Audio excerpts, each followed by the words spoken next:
Bonjour à tous. Donc André Quenard, domaine de la Gerbelle, un local situé juste un petit peu plus haut sur la commune. Alors il y a certaines choses, Didier a déjà bien expliqué hier, donc je ne reviendrai pas dessus, sur un peu l'ensemble de ce qu'on a mis en pratique un petit peu ces dernières années. Et il y a d'autres choses, après on en discutera. On va essayer de faire pour pas qu'on s'endorme tous, parce que moi le premier, ça peut arriver. Mais on va faire en deux voix et en deux fois, donc je vais vous présenter un petit peu le domaine, comment il est situé, ce qu'on fait, et ainsi de suite. Et puis après, Fanny fera la même chose, et moi après je vous expliquerai un petit peu la démarche qu'on a eue sur les plantes, et après Fanny fera une partie un petit peu plus technique là-dessus, et là comme ça je pourrai me reposer tranquillement. Donc le domaine, on a 15 hectares de vignes principalement, donc sur les communes de Chignin et Saint-Georges-Prieuré, qui sont deux communes très proches. Moi habitant le village d'en haut, Saint-Georges-Prieuré est juste derrière. Donc en parlant déjà des hommes, puisqu'en fait dans l'organisme humain, il y a déjà l'organisme vivant, il y a déjà les hommes, et donc on est deux associés, deux frères. Ensuite, j'ai mes deux fils qui sont revenus il y a entre 2 et 3 ans, qui travaillent avec nous, et un salarié permanent, et sinon voilà, on travaille avec des saisonniers suivant les périodes.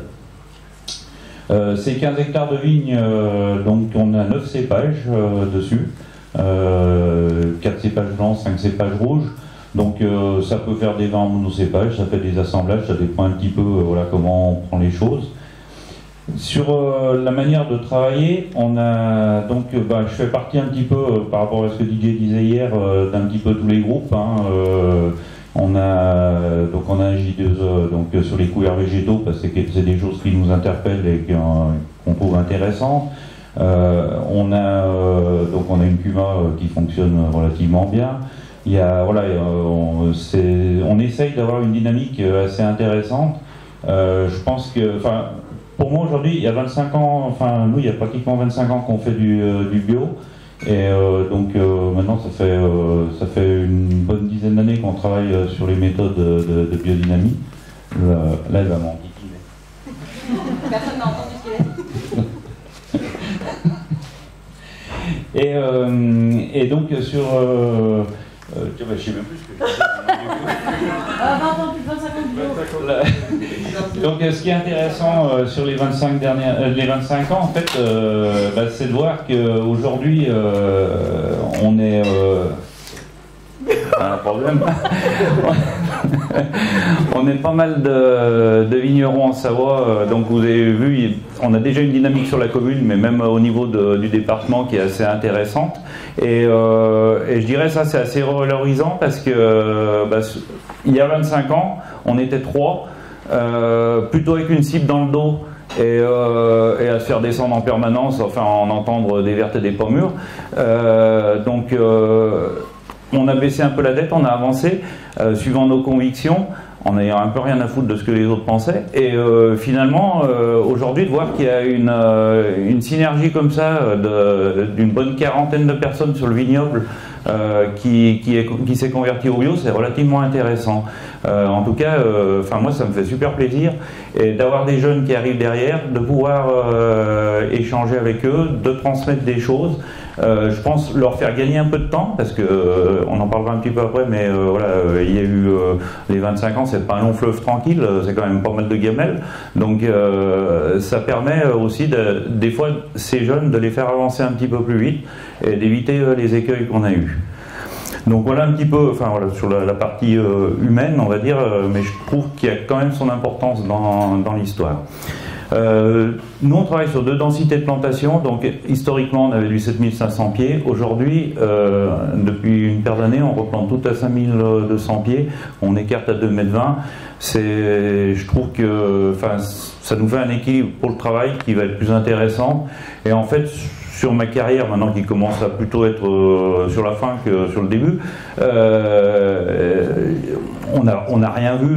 J'ai des vignes qui sont dans ces gabarits-là depuis le départ, et en fait on fait exactement la même chose sur ce type de vigne ou sur les plus étroites. Donc voilà, je ne prends plus le chou, on y met à 2,20 m et ça nous nous offre un confort de travail supplémentaire par rapport à surtout au travail du sol, hein, c'est un peu plus facile. Nous, dans le parcours un petit peu après derrière, il y a les deux enfants, ils ont voulu amener un petit peu leur pierre à l'édifice et développer des activités connexes. Et j'y ai pas trouvé. Alors c'est vrai que ça remue un petit peu quand ça arrive et puis que ça nous dit voilà, faut changer complètement les choses. Mais par contre, j'ai pas trouvé déconnant dans le long terme. Je pense que c'est relativement intéressant par rapport à toute la problématique qu'on a à l'heure actuelle, quand on voit l'évolution climatique et ainsi de suite, d'avoir d'autres activités. Donc hier, Didier vous parlait de la paille, de l'orge et compagnie. En fait, la bière, voilà, c'est mon premier qui a développé ça, Vincent. Et quand il est revenu, ça faisait longtemps qu'il avait cette idée de faire de la bière. Et donc aujourd'hui, on produit en même temps de 1500 à 3000 litres par mois de bière. Et puis comme l'emmerdement ne suffisait pas, on fait l'orge. Et puis comme ça, ça permet de boucler, ça fournit de la paille à DJ. Et puis il est content. Non plus que le houblon. Ouais, alors le houblon, là, c'est moi qui ai mis un haut là pour l'instant. Parce que le houblon, c'est quand même quelque chose qui est, c'est largement aussi technique que la vigne. Et là, je pense qu'on part dans un emmerde à long terme. Donc, il faut doser un petit peu. Ils essayeront peut-être quand je serai plus là. mais ouais, il y a quand même toute une technique, il y a un matériel spécifique, il y a plein de choses, et en petite quantité, je pense qu'on va prendre une gamelle et puis voilà. Par contre, on reste sur, Vincent est très axé là-dessus. Les houblons sont français à minima, et aujourd'hui on commence à avoir des houblonnières qui se rapprochent un petit peu de chez nous. Donc en fait, ça permet d'avoir des houblons locaux.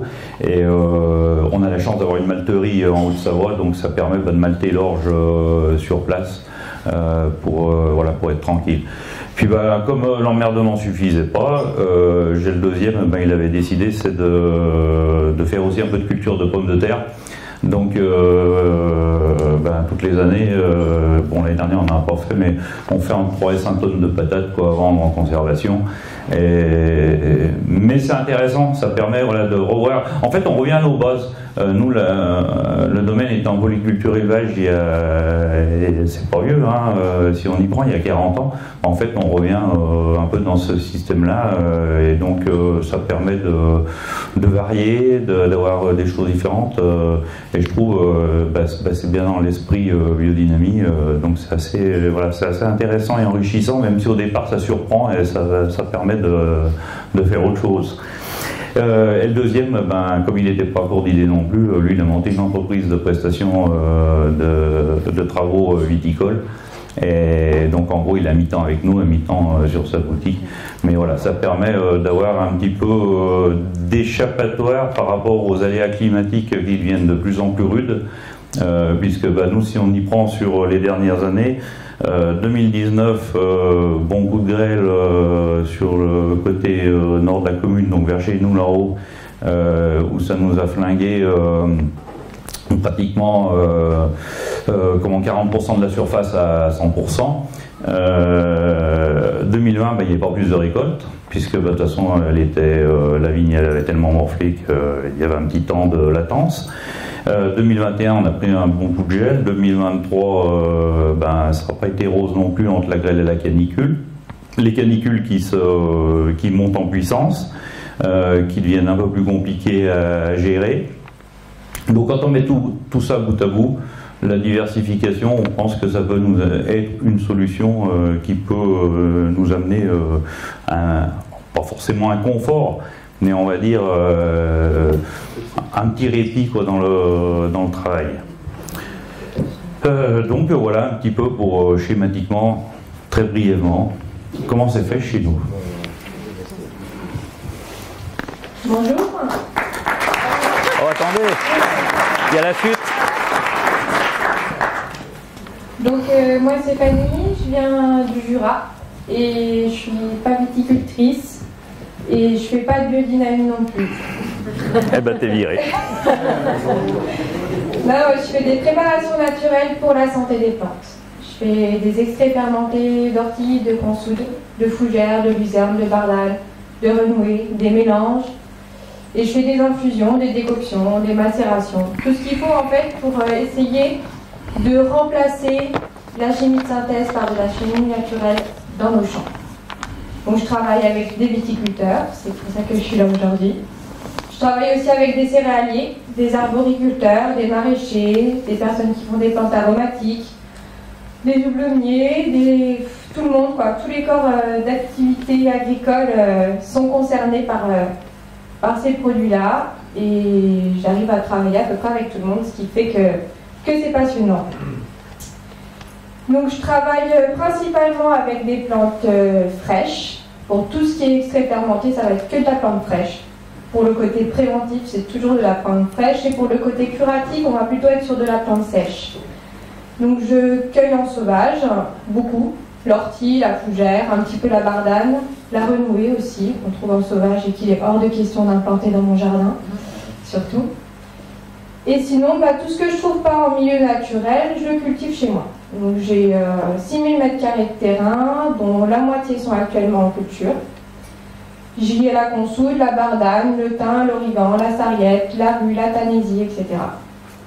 Et de ça, je fabrique mes produits selon ce qui m'est demandé, en essayant de répondre aux besoins dont on me fait part, et aussi aux besoins qui sont nouveaux, comme les problématiques liées au changement climatique. Donc j'adapte mes produits et il y a des choses que je n'avais pas du tout prévu de faire et que finalement je fais. Donc à l'heure actuelle, ça fait environ 16 produits, 15-16 produits que je fais et que je vends à tout type d'agriculteurs et aussi aux jardiniers un petit peu. Au niveau des techniques de fabrication, donc je travaille qu'avec de l'eau de pluie que je filtre, que je stocke et que je dynamise au moment de l'utilisation. Les fermentations sont faites avec des cuves en inox, en anaérobie. Je mesure tous les jours à la même heure. Je mesure le pH, le redox, la conductivité, l'énergie vitale. Et c'est à peu près tout. Après, une fois que c'est prêt, une fois que j'ai identifié que la fermentation est prête, je filtre, je stabilise et je mets en bidon. Et c'est stocké dans des conditions optimales. Et en gros, en termes d'organisation, ça représente entre 35 et 40 000 litres de produits par an. Et j'ai toujours une année de production d'avance parce que là, actuellement, tout le monde est en train de préparer ses commandes de produits. Sauf qu'il n'y a pas une seule plante qui est prête à récolter, donc il faut toujours que j'anticipe. Et c'est à peu près tout au niveau organisation. Alors notre parcours sur la partie plus culture, on fait on va dire la biodynamie classique 500, 501, mais on va pas trop s'attarder là-dessus. En général, je fais une 500 à l'automne, une au printemps, et après les 501, on les dispatche un petit peu sur la pousse végétative, donc au mois de mai, grossissement des grains, et après j'aime bien en faire avant vendange. Ça pour le coup, ça m'a apporté beaucoup sur les raisins et donc le levain derrière. Donc en général, j'en fais une ou alors deux avant vendange. Après, j'ai écouté avec attention que ça serait intéressant d'en faire carrément en fin de cycle. Donc on mettra ça en pratique l'année prochaine, enfin cette année du coup. La partie après sur moi les 25 ans un petit peu, en fait on a essayé plein de trucs, j'en pensais des meilleurs, mais on a travaillé avec le Grappe et la Davio sur des extraits de tifri, des chitines de coquilles d'huîtres, algues, plantes, voilà tout ça, on a fait un petit peu tout. Donc il y a des choses qui ont fonctionné, il y a des choses où ça a été la cata complète, des infradoses de sucre, il y en a eu un petit peu tout. Là aujourd'hui, je vais reprendre une expression que Jean-Michel disait ce matin. Je pense que j'arrive un petit peu à une maturité. Et donc on se pose un petit peu plus, un peu moins foufou. Et donc les plantes, c'est quelque chose que j'ai utilisé en fait tout au long, pratiquement depuis des stages que j'avais fait avec Éric Petiot à l'époque. Mais il y a déjà, voilà, j'ose même plus imaginer le nombre d'années. Donc j'avais trouvé très très intéressant, donc on avait toujours utilisé un petit peu ce qui était prêt l'ortie qu'on soude dans les bases, et on n'avait jamais poussé bien plus loin. Et après, ces dernières années, enfin on va dire sur les 10 dernières années, du coup on a essayé de voir d'autres choses. Donc on a inclus, quand on avait des soucis de mildiou, on a inclus la bourdaine, et on s'est aperçu que la synergie près le bourdaine, on avait des résultats qui étaient relativement intéressants, donc quand on avait une attaque cryptogamique comme ça. Donc ça, on le gardait un petit peu de côté par rapport à ça. On a travaillé avec la Reine des Prés, plutôt sur les parties stimulation, les écorces de saule, de chêne, l'achillée, la camomille. Bon, les camomilles, je pense que des fois on ferait mieux de la boire nous, et ça nous permettrait déjà de nous apaiser tranquillement. Et de mieux dormir. Ouais, il n'y a plus de chance. Maintenant, on passe à la camomille. Mais non, c'est des plantes. Je trouve que chaque fois, on amène quelque chose qui est relativement intéressant, qui est lisible sur le végétal, qui nous fait du bien à nous aussi. Et c'est pareil, comme disait Jean-Denis hier, il y a un moment, on se fait plaisir à travailler. Et ça, c'est quand même la première des motivations et des choses qui nous fait lever le matin, c'est de prendre un petit peu plaisir dans ce qu'on fait. Et donc après, alors ça, c'est des plantes, je ne ramassais pas ou je ne cultivais pas, mais par contre j'achetais en plantes sèches. Et puis il y a deux ans, je crois. 2-3 ans, je sais même plus. J'ai reçu un mail sympathique d'une personne qui me disait qu'elle proposait ses services dans la culture des plantes et l'utilisation, des extraits, tout ça. Je lui ai du coup rapidement passé un coup de fil, on a échangé. Et en fait, j'ai été séduit par sa manière de voir les choses, le travail technique qu'elle faisait derrière. Et là, je me suis dit, on n'est peut-être pas bon, parce qu'on a pas mal de paramètres en fait qu'on maîtrisait pas forcément, et on peut peut-être aller chercher un petit peu plus loin. Et donc ça a débuté comme ça notre travail ensemble, et donc elle m'a amené d'autres choses. Elle était jeune, donc ça c'était intéressant parce que c'est toujours bien d'avoir des jeunes qui rentrent dans la profession et qui peuvent nous amener quelque chose, parce que pour nous il faut quand même penser qu'on est quand même plutôt sur le bout, donc il faut quand même penser à derrière, et ça c'est quand même, c'était assez intéressant, et j'ai trouvé la démarche, elle m'a bien séduite, et du coup j'ai essayé ces produits. Et en fait, le premier bidon que j'ai ouvert, moi j'ai la sale manie quand c'est comme ça, c'est d'ouvrir les bidons et de pas forcément goûter, mais au moins sentir, mais oui, goûter des fois. Et en fait, c'était super bon, et ça avait strictement rien à voir avec ce qu'on faisait nous.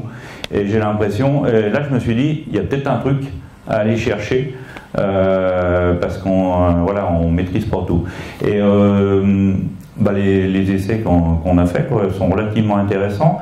Et là aujourd'hui, elle nous propose de travailler sur des synergies de plantes plutôt que des plants de sol.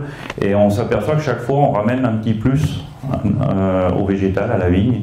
Et puis quelque part un petit emmerdement en moins dans la gestion des parasites. Donc voilà comment s'est fait un petit peu l'histoire de cette utilisation. Et maintenant, tu vas nous expliquer comment ça marche. Donc, depuis l'année dernière, on va recommencer par le début. Au début, avec André, il y avait 4 domaines, je pense, avec lesquels on bossait ensemble. L'année suivante, on a été 8. L'année suivante, on a été 12. Et cette année, il doit y avoir 14 domaines, je crois. Et j'ai vite vu qu'il y avait vraiment un engouement et puis beaucoup de questions aussi. Beaucoup de questions et puis beaucoup de problèmes et le sentiment de passer à côté de certaines choses, comme l'année dernière, la problématique MIDIou. Quand André m'a appelé pour me dire, bon bah là on a tel pourcentage de pertes, je dis merde, je me suis ratée quoi. Et du coup je me suis dit, bon on recommence. C'est pas grave, on recommence. Ils m'ont donné cette chance de pouvoir recommencer. Et j'ai eu la chance, grâce à Eric Petiot, d'être formée sur le diagnostic des sols. Donc depuis 2 ans maintenant, je fais des analyses de sol, mais qui ne vont pas du tout ressembler à des analyses de laboratoire. Moi, sur un sol, je vais mesurer le pH, le redox, la conductivité, l'énergie vitale et le paramagnétisme. Et de là, je vais me faire une idée de l'état global du sol en termes de structure, porosité, la nature de la roche-mère, est-ce qu'il est compacté, etc., etc. Et je vais construire un diagnostic et des préconisations par rapport à cette lecture du sol qui correspond bien à un instant T. Ça veut dire par là qu'il va falloir recommencer les analyses de sol plus tard pour accompagner au mieux. Si on est obligé de tenir un protocole pendant 2-3 ans sans y toucher, c'est qu'on n'est pas bon quoi. Le sol il évolue, hein, la plante aussi. Donc la récurrence de quelque chose en général, c'est que ça va pas. Du coup, cette année, avec ceux qui le souhaitaient à Chimien, j'ai fait des analyses de sol et on recommence comme ça, en repartant de la base, qui est le sol, en espérant que si le sol est en bonne santé, la vigne le sera aussi. Et puis on réorganise aussi pas mal les choses, c'est-à-dire qu'on va être plus dans la progression de voir comment ça se passe au niveau de la vigne cette année-là, parce qu'il n'y a pas une année qui se ressemble à une autre, et qu'il faut être pertinent par rapport aux produits qu'on achète, enfin qui commandent en l'occurrence, et les besoins du moment. L'année dernière, clairement, on n'avait pas anticipé ce milieu-là, et puis eux, ils avaient leur stock, et puis en fait, il manquait de décoction de prêle, quoi. Donc là, pareil, on change d'organisation pour être au plus proche de leurs besoins. Et au niveau de l'approche, donc voilà, ça veut dire qu'on change d'organisation, on se réinterroge, on se remet en question, moi aussi, beaucoup. Est-ce que mes produits sont de suffisamment bonne qualité? Mais la qualité de ces produits, qu'est-ce que ça veut dire? Qui c'est qui la juge? Moi. Puisqu'il n'y a personne d'autre. On n'a pas d'organisme qui s'occupe de gérer ou d'évaluer la qualité des produits naturels. Puisqu'on n'est pas beaucoup en France à en faire. Et puis on n'a pas eu le choix de se regrouper. Parce que y a plein de produits qu'on n'a pas trop le droit de faire, donc si on se regroupe, on est gros, on prend de l'importance, et puis si on prend de l'importance, on va se faire taper dessus. Donc c'est pas l'idée. Donc on recommence tout, chaque fois, à se re-questionner. Est-ce que la décoction de prêle, il faut la changer pour qu'elle soit plus efficace pour le milieu, peut-être? Et du coup, on mesure les sols, on mesure nos produits, et on contrôle pour essayer de faire en sorte que ce soit mieux, et surtout arriver à anticiper, c'est déjà trop tard pour anticiper, mais arriver à limiter les conséquences qui sont liées, aujourd'hui c'est le réchauffement climatique, demain, on va savoir ce que ce sera, mais il faut y penser. Donc on va parler un petit peu plus en détail des analyses de sol pour que ce soit moins subjectif. Je vous ai préparé un petit schéma, ce que tout le monde voit, à peu près. Je vous ai mis la plante, la partie aérienne aussi, parce que même si moi je n'ai pas d'appareil pour mesurer ni le pH, ni le redox, ni la conductivité d'une plante, mais c'est important d'observer le sens de l'orientation, parce que la plante c'est la continuité du sol, et si si les courants, qu'ils soient électriques ou magnétiques, sont en inversion entre la plante et le sol, ça ne marche pas. Donc moi je vais mesurer le sol, donc c'est pas compliqué, on mesure les sols au printemps et en automne. Donc en gros, une fois par an, moi je le fais à l'automne parce qu'au printemps je suis dépassée par les événements. Donc en automne, on m'envoie des échantillons de terre et en gros, on fait un trou pour 1 hectare et on récolte sur différents horizons. Dans le même trou, on va prendre un prélèvement à 5-10 cm, un deuxième à 25-30 cm et le troisième à 50 cm. Et moi, je vais mesurer ces 3 échantillons par hectare. Et je vais mesurer le pH, le redox et la conductivité. Le pH, c'est une valeur magnétique. C'est une quantité de protons, hydrogène dans le sol. Et c'est significatif du niveau d'acidité ou d'alcalinité du sol. Bon, tout ça, ça ne veut pas dire grand-chose. En gros, moi, ce que ça me signifie, c'est si le sol, premièrement, est-ce qu'il est en mesure d'accueillir toutes les familles de micro-organismes? Oui ou non? Les familles de micro-organismes, elles se développent à tant de temps, à tant de pH, de 5,5, on va dire, à 7,5, 8. En deçà de 5,5 et au-delà de 8 de pH, on va avoir une sélection de la vie microbienne et une perte de diversité. Donc moi, je vais m'intéresser à ça en premier temps. Et ensuite, je vais regarder l'évolution des valeurs de pH dans le sol. Donc là, je vous ai mis un cas qui n'existe pas. Ça, c'est le top du top, ça n'existe pas. Donc là, j'ai un pH de surface qui est à 7. 7, c'est neutre. J'ai toutes mes familles de micro-organismes qui peuvent se développer. Et je vais regarder en dessous, comment est-ce que ça évolue. Là, c'est croissant avec la profondeur. Donc ça veut dire que j'ai un sens magnétique qui est bien orienté. Et moi, ce que je comprends à travers ça, c'est que j'ai une couverture de sol qui est efficiente. Ça veut dire que le sol est capable de gérer les ondes électromagnétiques cosmiques et qu'il n'y a pas de désorganisation engendrée par cela.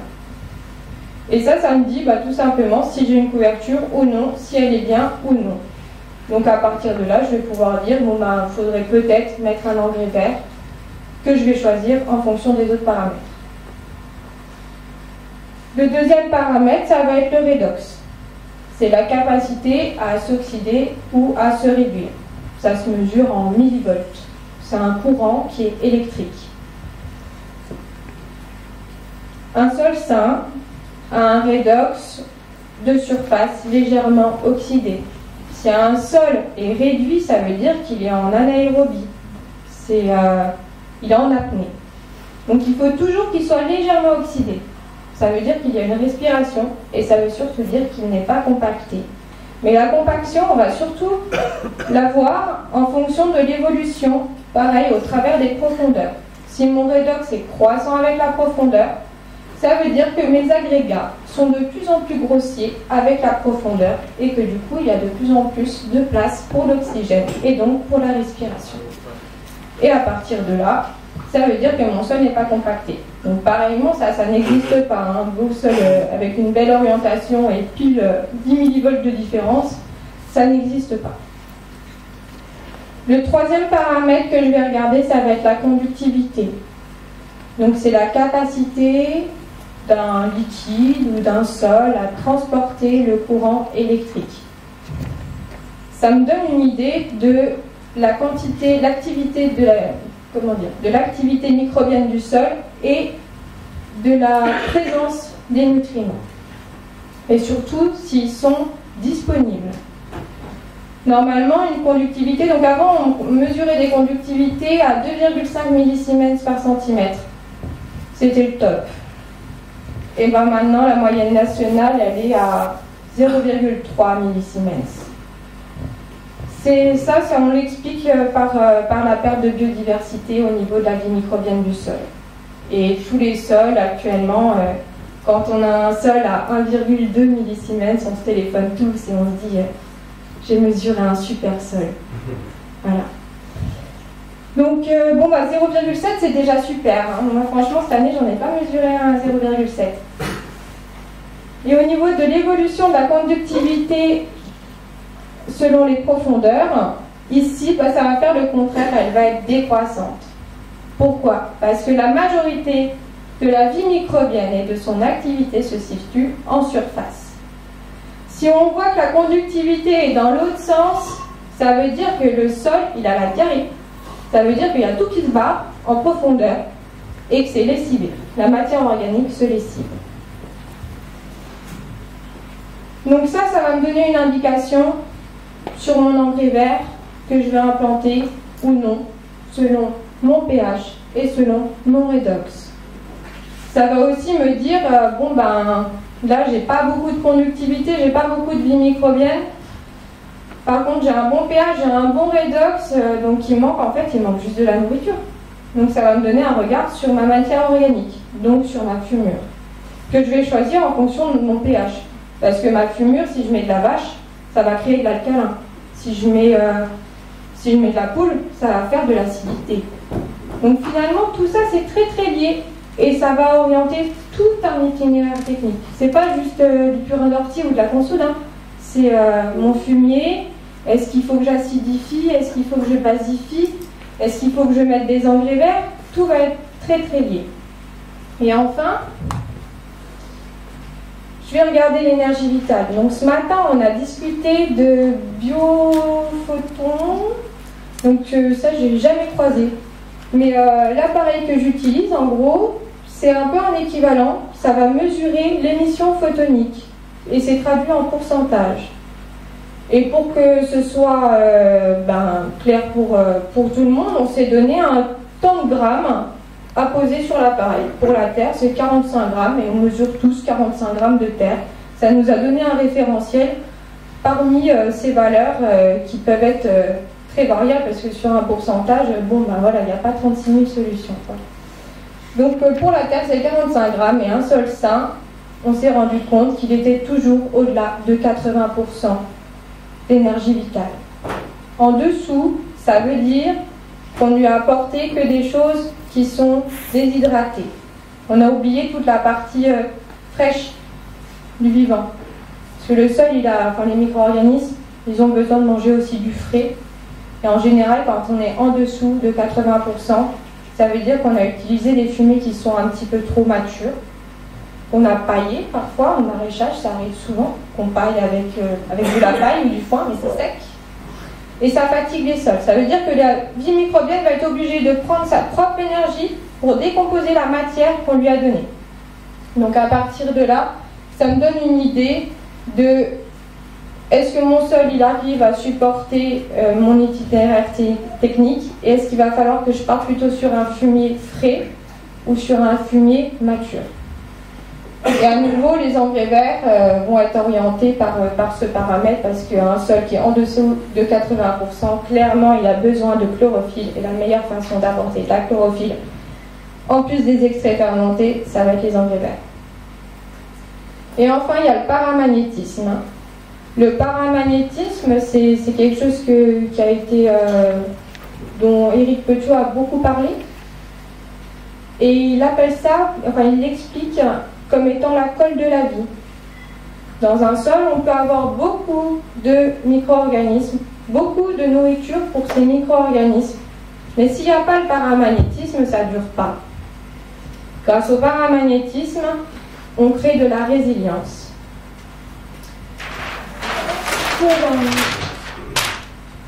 En gros, c'est ça qu'explique Eric. Ça s'appelle la théorie du triangle. On a des micro-organismes qui sont en haut ou qui pourraient être ailleurs, on s'en fiche. On a la nourriture des micro-organismes et on a le paramagnétisme. Si on oublie un de ces trois piliers, ça ne dure pas dans le temps.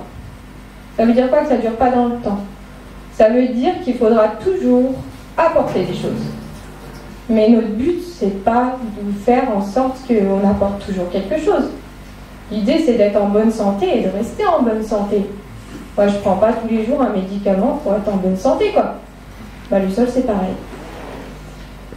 Et de là, on arrive à la notion d'anentropie, la capacité à s'auto-régénérer de par soi-même.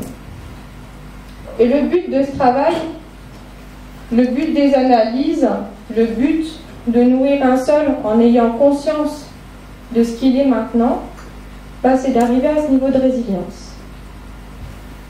Et ça marche. Ça marche, il y en a plein qui ont réussi à atteindre ce niveau de résilience. Mais ça s'est cassé la gueule. Complètement. On a perdu le niveau de résilience. Il y a le réchauffement climatique qui est arrivé là au milieu et ça a brassé les cartes. Donc on recommence, on redéfinit le niveau de résilience, on sait que nos piliers c'est toujours les mêmes, ils ne changeront pas. Enfin, pour le moment, ça ne change pas. Mais par contre, on doit voir et identifier comment est-ce qu'on fait maintenant, avec des sols qui montent à des températures incroyables, avec zéro pluviométrie, comment est-ce qu'on fait pour que eux, ils tiennent le coup, quoi. Et là, c'est notre gros boulot du moment. Et on a besoin de vous tous pour faire des expérimentations et continuer à expérimenter. Là, les pistes qu'on a, c'est blindé en extrait fermenté. On monte à des doses à l'hectare qui sont totalement incroyables, qu'on n'aurait jamais imaginé.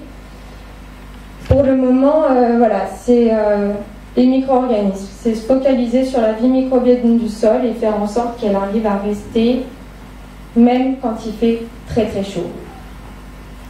Voilà. Je voulais rajouter quelque chose. Tu veux en dire un truc ? Oui.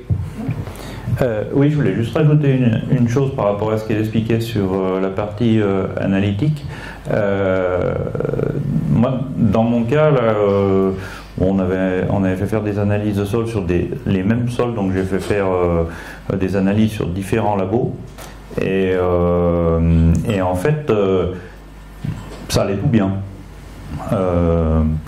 J'avais tous les bons paramètres, que ce soit en matière organique, que ce soit dans la biomasse microbienne, que ce soit tous les éléments et ainsi de suite. Tout était quelque part, tous les éléments étaient au vert et tout devait fonctionner. Mais quand je regardais ma vigne, j'avais quand même quelque chose qui ne fonctionnait pas correctement. Alors bon, c'était à peine visible, c'était des petites carences en magnésie, c'était des bricoles, on va dire, mais par contre on sentait qu'il y avait quelque chose qui n'allait pas. Et donc quand elle m'a proposé de faire ce type d'analyse, j'ai tout de suite dit oui, puisque je disais tant qu'à faire, on va aller voir si ça amène autre chose. Et là c'est bon, j'en ai pris pour mon grade, parce que alors voilà, c'est pas foutu, mais n'empêche que c'est la première fois qu'on me disait qu'il y avait quelque chose qui allait pas.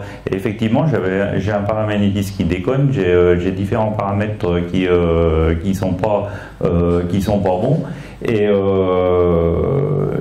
la limite, je me dis, pourquoi ne pas essayer et voir ce que ça peut amener pour la suite. Surtout dans les soucis qu'on a aujourd'hui avec les problèmes climatiques et compagnie, les gros coups de cuisson qu'on prend. Donc voilà, c'était le seul point que je voulais rajouter. Donc, est-ce que vous pouvez expliquer ce que vous avez essayé comme produit ?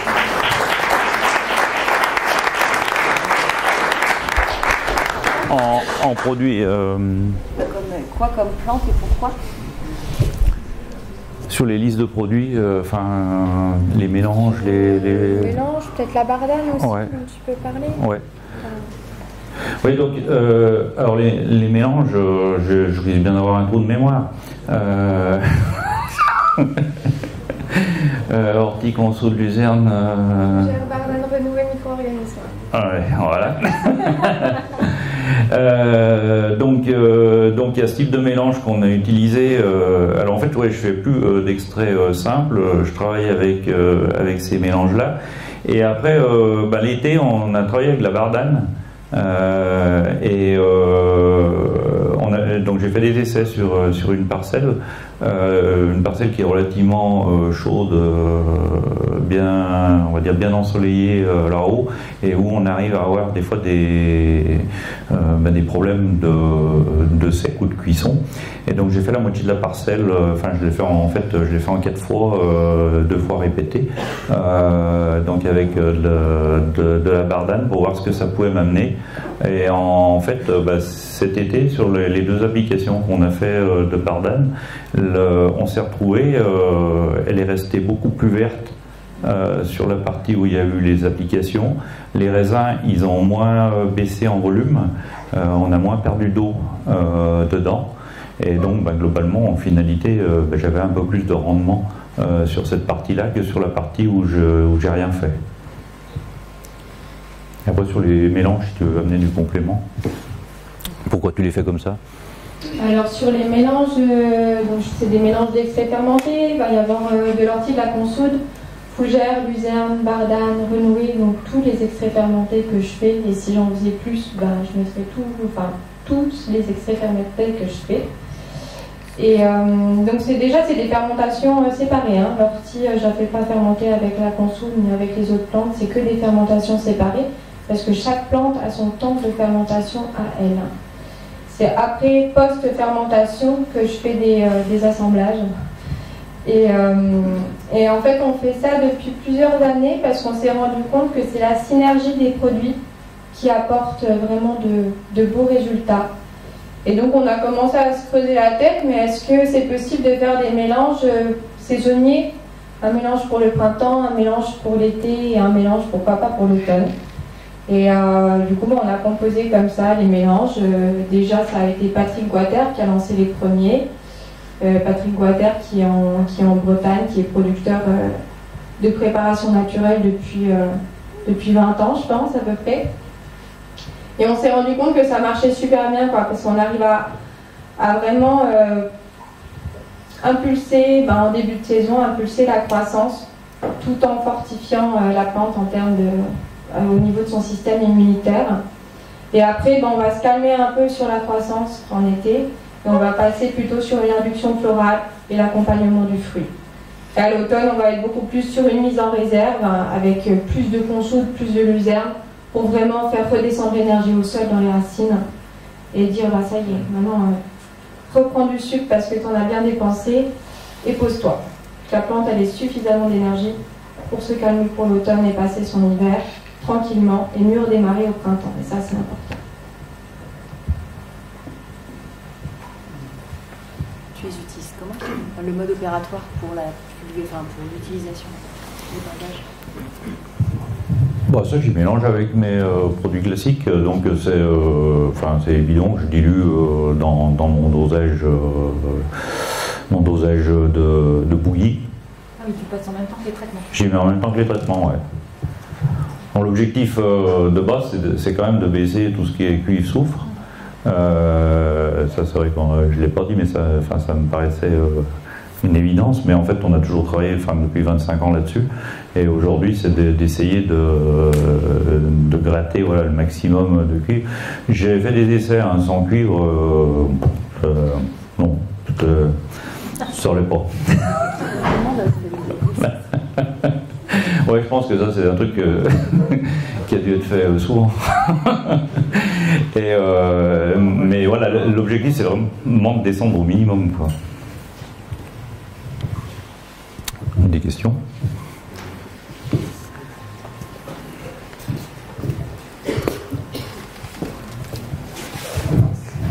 J'ai une question pour Fanny.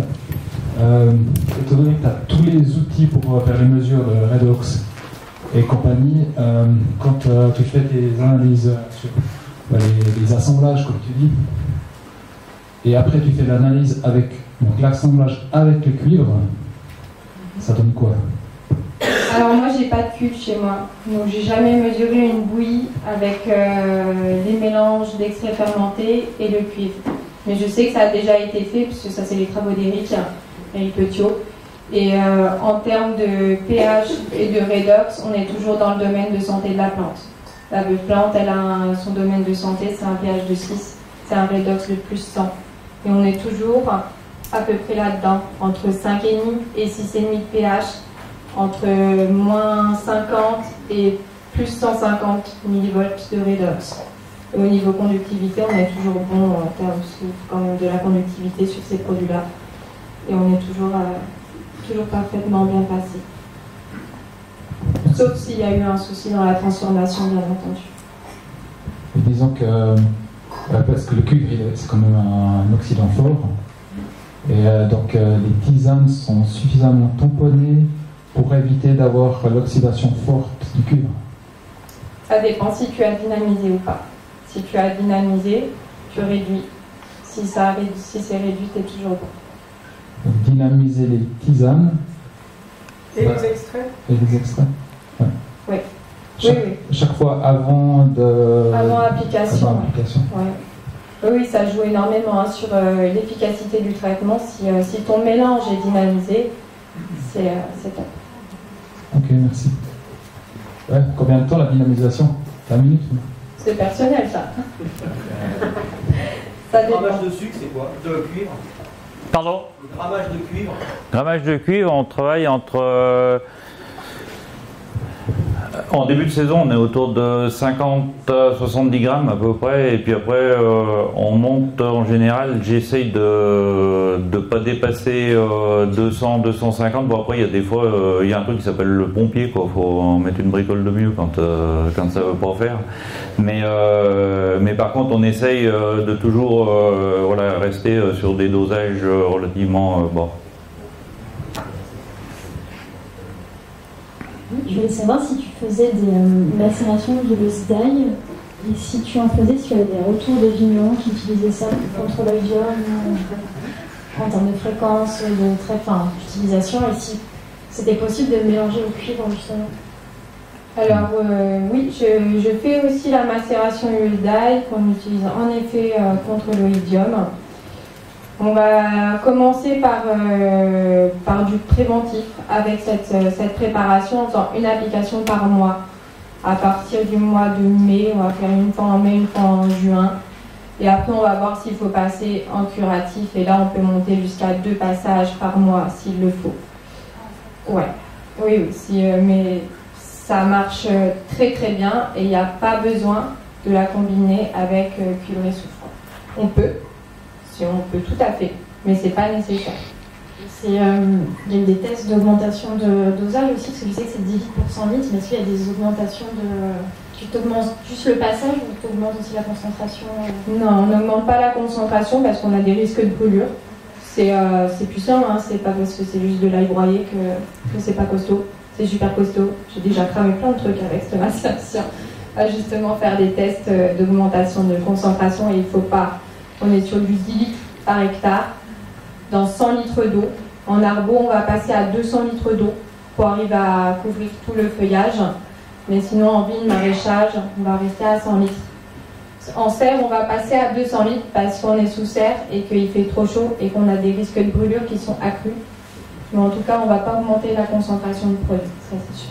Parce que j'ai fait un test sur une parcelle justement, j'ai fait ce dosage-là et j'ai pas réussi. Alors après, j'ai fait, au moins j'ai vu des premières tâches déjà sur feuillage et j'ai pas réussi à le stopper. Et pourtant, j'avais même augmenté en termes de passage, je faisais le max 2 fois par mois, j'étais à beaucoup plus.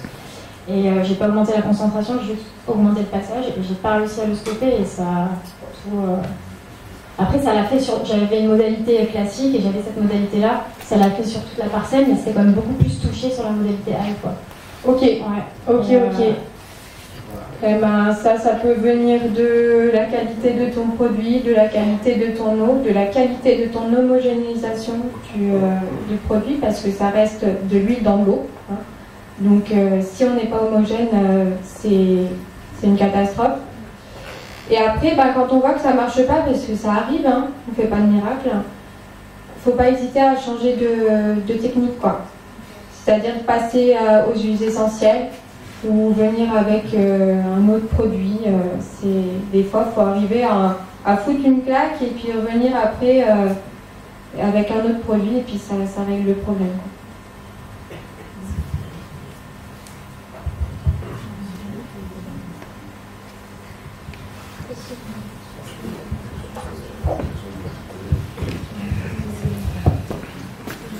Parfait. Tu veux récupérer ton truc? C'est qu'il est. Ah, il se réveille le Suisse. Les préparations et puis de réutilisation relativement rapidement après la préparation, on fait des préparations une année à l'avance. Tu vas parler de stabilisation. Après ça commence là. Donc, ouais, les extraits fermentés, c'est une très bonne question. Ouais. Les extraits fermentés, moi, je les stabilise avec de l'huile essentielle de romarin camphré. Et les infusions, je les stabilise avec des sulfites. C'est sûr que c'est pas l'idéal. Et le mieux, ce serait de fabriquer et d'utiliser. Et du coup, c'est difficile, quoi. Donc, on n'est pas tous en mesure de fabriquer nos préparations à la demande. En plus, les extraits fermentés, comme je le disais, moi j'ai une année d'avance, c'est parce que là je suis en train de commercialiser et que les plantes elles sont encore sous terre, quoi. Donc il y a quand même une réalité du fait par le cycle végétatif qui fait qu'on est obligé d'avoir un petit peu d'avance. Mais l'idéal c'est de stocker le moins longtemps, ça c'est certain. Après au niveau de l'évolution des produits dans le temps, moi j'ai des bidons que j'ai gardés de mes premières fermentations que j'ai encore à la maison et que je mesure encore en termes de paramètres. Il y en a qui ont foiré, c'est clair. Il y en a qui sont toujours bons et que je peux toujours utiliser. Donc après, je pense que le travail du producteur, c'est d'être très soucieux de la qualité et de faire très attention à ça pour arriver à avoir un produit qui va bien se conserver dans le temps et garder la même énergie et surtout le bon domaine énergétique en termes de paramètres qui se soit vraiment parfaitement en lien avec la plante. Est-ce que tu peux faire le contraire si tu utilises par exemple l'infusion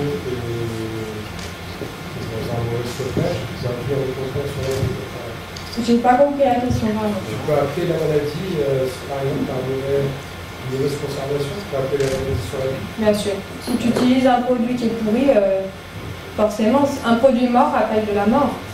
Un produit vivant, ça appelle de l'énergie et ça marche, mais en effet, tu peux faire mal les choses. Hein. Le purin d'ortie qu'on faisait au fin fond de notre jardin, en plein soleil, avec des larves dedans, c'était de la putréfaction. La putréfaction, c'est de la mort.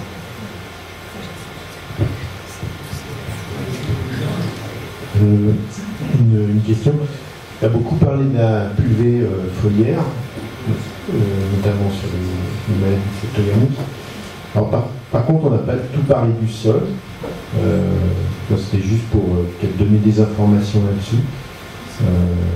Moi, je sais qu'Eric Petiot conseille par exemple beaucoup la consoute sur des sols hydromorphes ou des sols un peu asphyxiés. Voilà.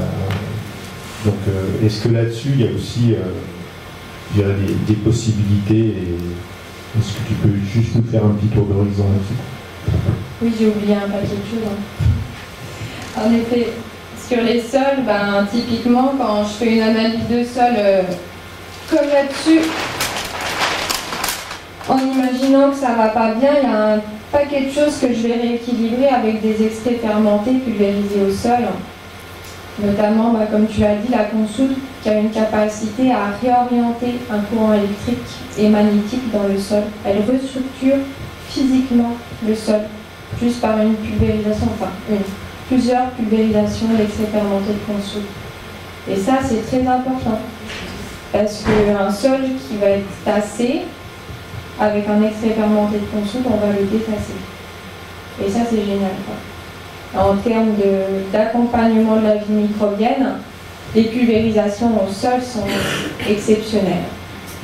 Et il y a aussi un produit dont je n'ai pas parlé, mais c'est une fermentation de semi-lithofère.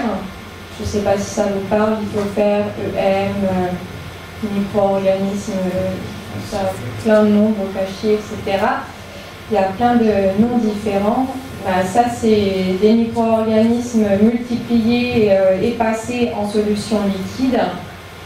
En pulvérisation au sol, c'est superbe pour ensemencer les terres un petit peu fatiguées. La luzerne aussi. La luzerne aussi. Tous les extraits fermentés au sol ont vraiment un bel impact.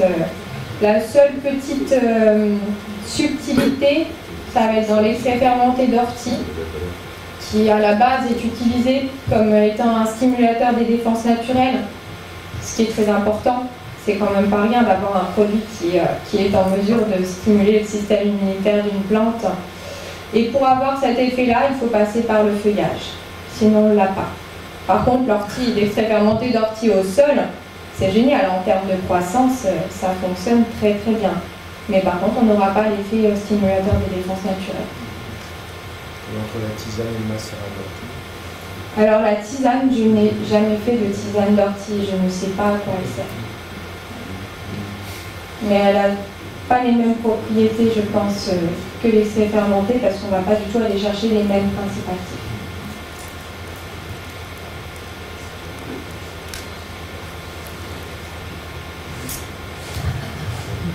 Ouais, je peux parler assez fort.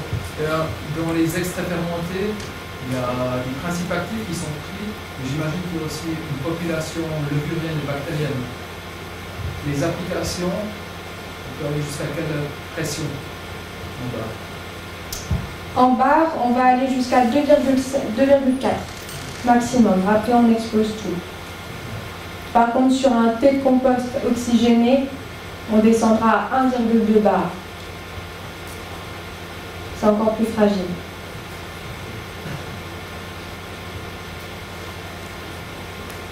Dans l'endroit où il y a de la menthe de lumière forêt, je voulais savoir est-ce que ça a un quelconque intérêt, Ouais, c'est super la menthe. Déjà, ouais, c'est rafraîchissant. On peut très bien la faire en infusion et venir la pulvériser au-dessus des vignes en nuages et ça va apaiser.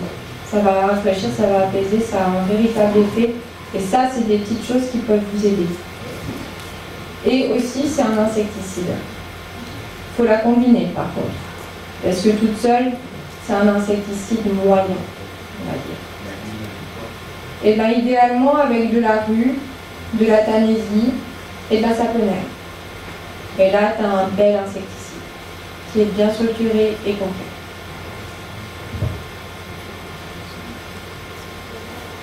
Suggestion par rapport à votre travail de vous-même en préparation de travail. Depuis que vous travaillez avec les préparations de famille, est-ce que vous avez pu réduire les mécanisations, les travaux du sol ou du domaine grâce justement aux extraits fermentés ou d'autres préparations? Alors moi je suis pas un féru, enfin ouais, le travail du sol, j'ai plus l'habitude de la culture de l'herbe que de travailler vraiment net quoi. Donc en fait ouais, je sais pas si je peux mesurer ça. J'ai rien changé en fait par rapport à ça.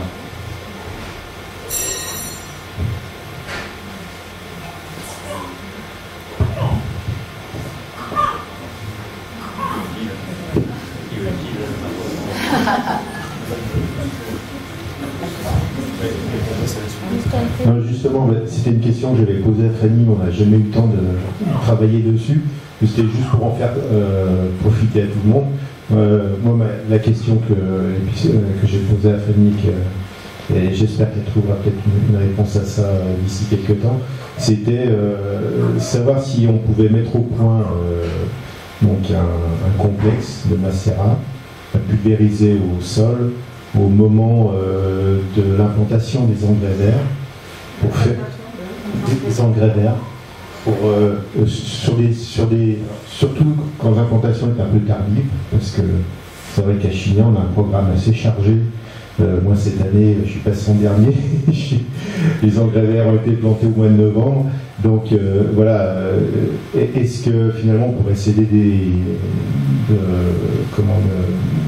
d'un complexe de macérat pour améliorer le départ des engrais verts, en fait faire un engrais pour les engrais verts, mais peut-être sans parler quelque chose d'azoté ou autre chose, mais peut-être plus dans l'idée de relancer, que la vie microbienne soit revivifiée juste à ce moment-là pour peut-être donner juste une impulsion.